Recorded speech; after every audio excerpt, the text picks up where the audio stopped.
dois avouer que lorsque j'ai vu débarquer Otaku Girl à la boutique, je me suis demandé si je devais le placer sur la table des nouveautés shoujo. Je me suis dit, si je le lis, forcément ça peut pas être un shoujo. Et pourtant si. Du coup, avec ce manga drôle et frais, me voilà réconcilié maintenant avec un genre que pourtant je n'affectionne pas particulièrement. Et pour tout vous dire, je ne suis pas le seul garçon. Dans Otaku Girl, Rumi, jeune fille toute timide, est complètement passionnée par les yaoi.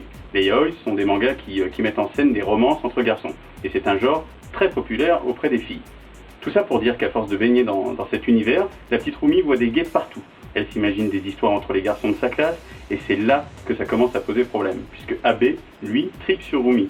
Mais elle ne voit rien, puisqu'elle est persuadée que Abe et Shiba sont ensemble.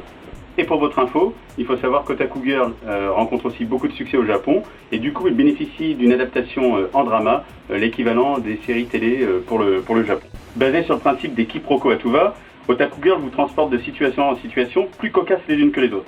Ça fait bien longtemps que je n'avais pas autant ri en lisant un manga, c'est drôle tout du long, et on n'a qu'une hâte, c'est d'avoir entre les mains le tome 2.